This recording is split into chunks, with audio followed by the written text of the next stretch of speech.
Hayden Fontinette, Mr. Rojas, at the sentencing. Good morning. Are you Hayden Yes. Fontinette? And this is 25 DCCR 1759. Mr. Fontinette was previously in court, entered a plea of guilty to the first-degree felony offense of aggravated robbery. It was an unagreed plea. I've received the pre-sentence report. Have you both had an opportunity to review that report? We have, Your Honor. The state has, Judge. Are there any additions or corrections to the report? Not from the defense, not from the state, Judge. And Mr. Coleman, you said you have a witness or some evidence? Actually, Judge, Mr.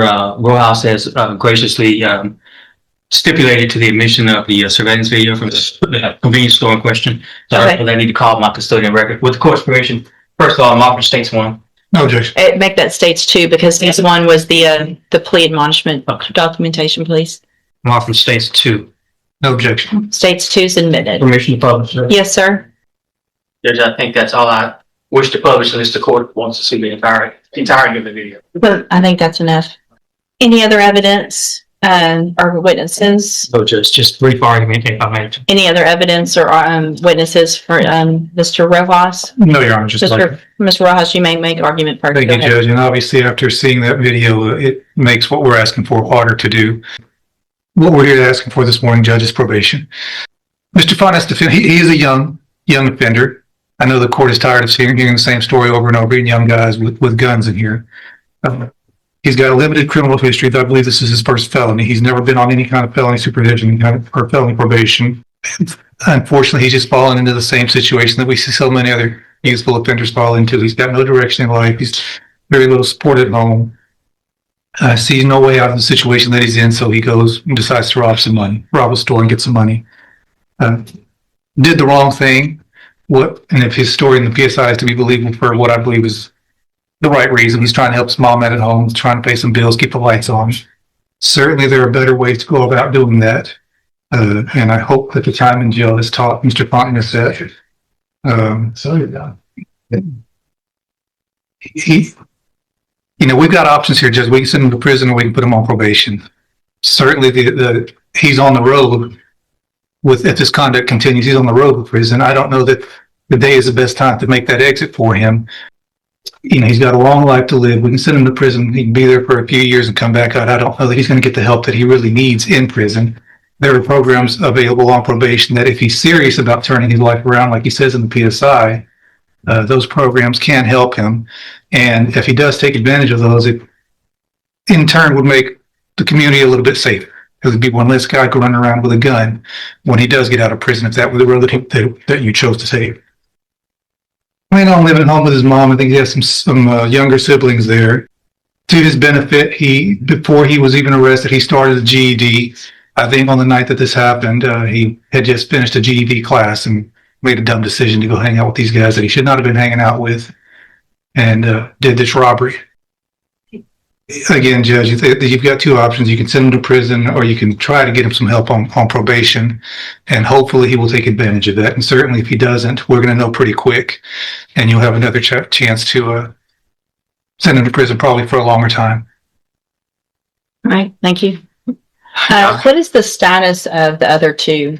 Are there co-defendants? Have they been charged? They have been charged, Judge, and I have both of their cases, Judge. And they have not been sentenced yet or anything like that? Okay. All right, go ahead, Mr. Coleman. Yeah, I'll be brief. Whether it's the Pine Club Apartments or Rogers Park or a Speedy Mart, you've seen this, and we've seen this in this community all too often. I'm preaching to the choir, Judge. Prayer vigils and advisory committees, all of that stuff's fine, but you judge where the rubber meets the road. You are that person that can protect the community from somebody like this defendant. You are that person that can either let him walk out of this courtroom on probation with a piece of paper with conditions and promises that he won't resort to this kind of violence that you saw on that video, or you can ensure that the community is safe by putting him behind steel bars, concrete wall, and razor wire fence. I'm just asking, I'm not in the habit of begging, but on behalf of this community, I'm begging that you send this defendant to prison. The message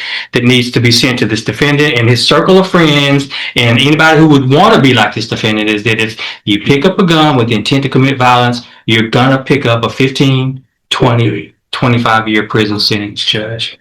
And I'm just asking that you do this on behalf of people who live at the Pine Club apartments, who just want to live in peace, people who want to go take a walk at Rogers Park and not be robbed, and somebody that wants to stop at a Speedy Mart convenience store and pick up some snacks without becoming a victim of a robbery. That's all I have, Judge.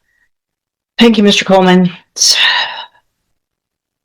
Mr. Fontinette, there was a time some years ago that there really wasn't even a question. Everyone, state's attorneys were recommending youthful offenders, probation. Let's give everybody an opportunity. And things have just changed in such an incredibly dangerous way with young people doing what I just saw you do on that screen.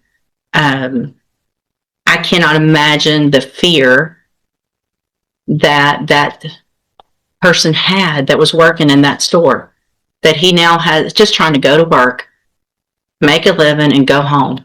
And he has 3 people come in and not just grab a little quick something and run out, but terrorize him for quite some time.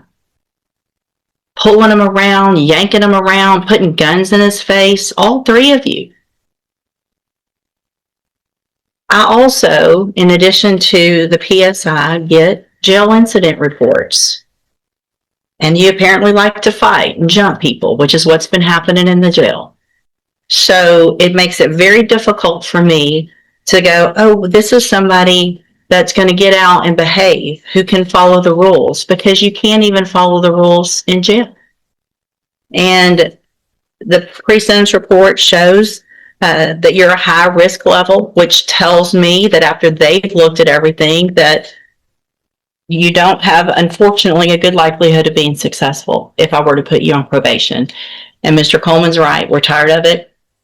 And there's got to be something done. So in cause number 25, DCCR 1759, I'm going to find that you entered your plea of guilty freely and voluntarily.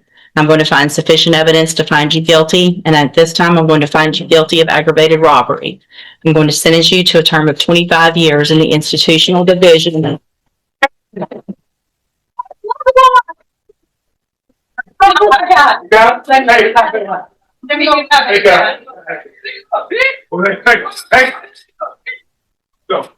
Come on, Mom. Here. I'm going to sentence you to a term of 25 years in the institutional division of the Texas Department of Corrections. You will receive credit on that sentence for any time that you've been in custody that the law gives you the right to receive. I'm handing you the trial court certification. This was not an agreement. You have some rights to appeal. I have also handed you a written admonishment regarding your ineligibility to possess a firearm or ammunition. Because of the judgment entered against you, you're ineligible under Texas law to possess a firearm or ammunition. Possession of a firearm or ammunition could lead to charges against you. You can talk to Mr. Rojas about any questions you have about that. I am making an affirmative finding of a deadly weapon. Mr. Fontinette, I understand that this is harsh, and I know you believe this is harsh, but I think this is necessary. I hope that you go and you make things right. You can get out of prison. You're still going to be young, and you can make your life better. That's going to be up to you, okay? You can go back with the bailiff.